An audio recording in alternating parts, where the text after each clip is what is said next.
So I guess this episode is mostly a reminder to take the pressure off of yourself to get it all perfect and remind yourself that there is no end destination to a healing journey. A healing journey, or the journey that you're on, is all about awareness and coming back to prioritizing yourself over and over again as life is happening, as you go through the ebbs and the flows of life that we often don't have much control over.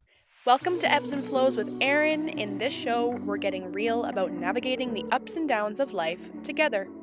I'm your host, Erin, and we're ditching the pressure to have it all figured out along the way because honestly, nobody does. We'll explore all things healing, growing, creating, and connecting. And if you deal with anxiety, depression, being a highly sensitive person, or just feeling overwhelmed by life sometimes, I see you, and this show is for you. My intention with these conversations is simple: to leave you feeling empowered, validated, and most importantly, reminded that you are never alone, no matter where you're at on your own journey. Learning that we all have the power to heal genuinely changed my life. And the best part, healing does not have to be complicated. The smallest changes really can make the biggest impact, and it can be joyful, fulfilling, and something that we do together. So join me in getting real about what it means to heal. Thank you for being here, and now let's get into it. Hello, and welcome to Ebbs and Flows with Erin, or welcome back to Ebbs and Flows with Erin. I'm your host, Erin, and I am so grateful to have you here with me today. Whether you are listening or watching over on YouTube today, if you're watching, you will see that I have my cat Frankie in my lap. He keeps breaking into the studio and wanting to play with my equipment, and it makes it very noisy for recording, so he is in lap jail. We'll see how long this lasts. But anyways, today's episode is going to be a pretty quick one because it's just something that I have felt called to talk about. I'm feeling inspired, and that is that there is no end to a healing journey. And why there's no end to a healing journey, why there is no destination to reach when we talk about a healing journey. Because I know, especially in my content and on my podcast, I'm often mentioning a healing journey. And when you hear journey, you imagine that there is a final destination to this journey. And that is something that I do feel we don't maybe often enough acknowledge when talking about healing in general or health and wellness, is that this healing journey does not have an end destination. And that can take a lot of pressure off of the journey itself.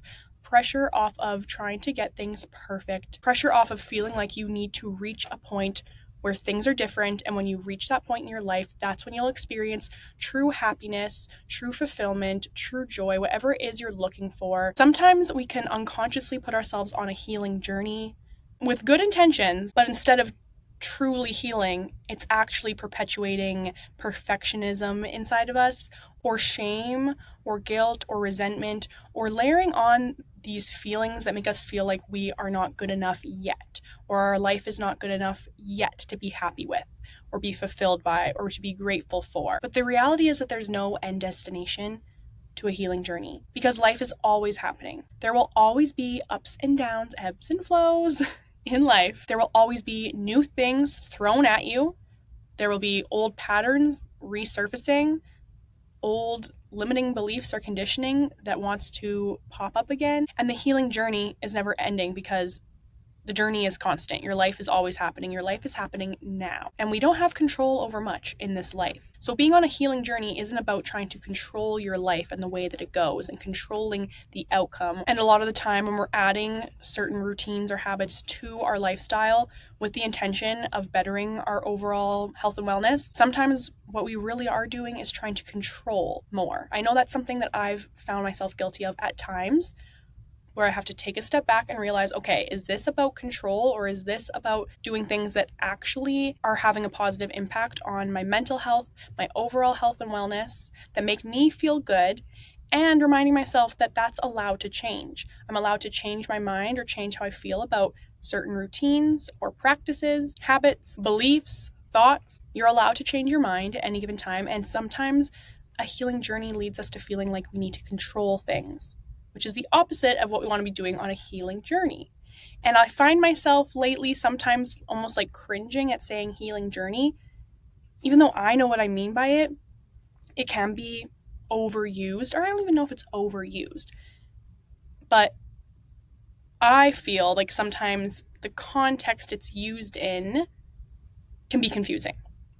And it can quickly seem like there is supposed to be some sort of final destination to get to where you are going to, for example, I'm doing my nervous system regulation series on the podcast right now, and there's a lot more talk and awareness around our nervous system these days. And sometimes the narrative can lead you to believe that, okay, once my nervous system is regulated, I will be happier, or I will feel better, or my life will be better, blah, blah, blah. And that's not what it's about, because nervous system regulation is about creating a flexible nervous system. It's about more easily and accessibly being able to shift into that rest and digest parasympathetic mode where you feel safe. But the fact is, in life, you're not going to feel regulated all the time. So if your healing or your healing journey depends on you feeling regulated to feel fulfilled or grateful or joyful or proud of yourself or to trust yourself, then it's going to create actually more feelings of shame and self-resentment, because you're never going to be able to live a life where you are 100% regulated 100% of the time. That's just not life. Healing journey is just about navigating life as best as you can with the understanding that there are going to be better days than others and that you can grow and heal and change. But that doesn't mean that you won't experience struggles, you won't experience low times, and it doesn't mean that when you experience struggles or low times that you're going backwards, or that you are not getting closer to your final destination of healing. On a healing journey, you're creating more space for understanding that more than one thing can be true at once, that you can experience joy and grief at the same time. And some days it's going to feel easier to live in your healthy habits and routines and mindset that you've adopted and learned along this journey than others. Other days you're going to feel yourself wanting to resort back to past behaviors, even if they no longer serve you. I feel that in the world of healing and health and wellness in general, sometimes we can get caught up in searching for the end goal, and we're not fully satisfied until we get there. There's actually so much less pressure and so much more healing when you realize that there is no end destination, and it's okay and healthy to have goals for yourself, but that your self-worth, your self-love, your joy, and your gratitude can't depend on your timeline for reaching those goals. Because that just creates more self-resentment, shame, low self-worth, and less joy and fun in life. And I'm speaking from experience because there have been many times along my healing journey, and I've talked before about healing from or overcoming my generalized anxiety disorder and depression, which those were diagnosed. And what I mean by healing from and overcoming them is that I no longer experience them in the way that I was when I was diagnosed with them. For example, generalized anxiety disorder is diagnosed when it is determined that the anxiety you experience impedes on your life every single day. And that's not the case for me anymore. Do I still experience anxiety? Do I still struggle with it at times? Yes.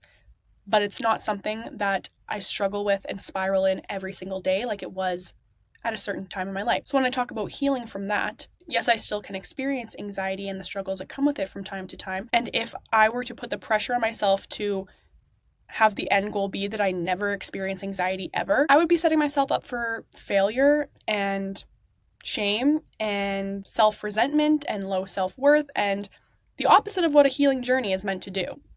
In many episodes of this podcast, I've talked about the power of taking the pressure off of yourself for whatever it is. And this is something I learned through therapy and my personal healing, the power of taking the pressure off of feeling like we have to reach perfection before we will feel fulfilled and like our fullest, truest selves. There is so much less pressure when you remind yourself that there is no end destination that you need to reach in order to start feeling those things and start improving your self-concept, your self-worth, the way that you experience this life, your mental health, physical health, emotional health. We only have control over the way that we show up for ourselves, the way that we speak to ourselves and feel about ourselves. And hopefully that looks like self-compassion, even on the days when you're struggling and you're not living life as your highest, best self. Remembering that that's okay. This is also why I have come to realize, and again have to remind myself throughout life, that celebrating your small wins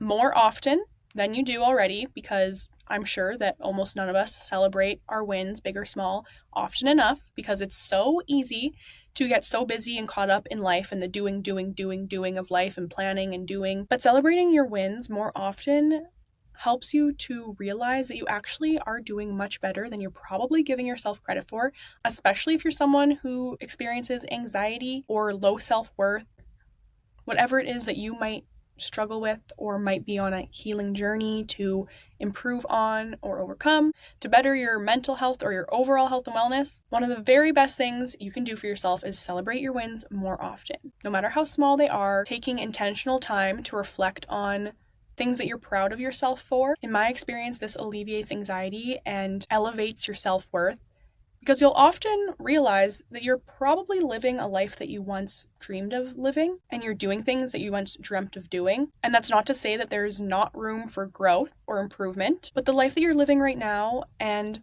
the you that you are right now is probably someone that you once dreamt of being and a life that you once dreamt of living. Okay, I hope that this episode resonated with you in some way. I, again, just felt called to talk about this today. It was on my heart and my mind, and it's a little bit less robust of an episode, but I just felt called to yap about this topic today. And I hope that it resonates with you, and I hope that you know that you are never alone, no matter what it is that you are feeling or experiencing, and that you are whole as you are. There is no destination for you to reach that would make you more worthy as a human being. Sending a lot of love and gratitude. I look forward to continuing these conversations with you guys, whether it's through our nervous system regulation series or just continuing these episodes. Thank you for listening. I will talk to you next week. Bye-bye.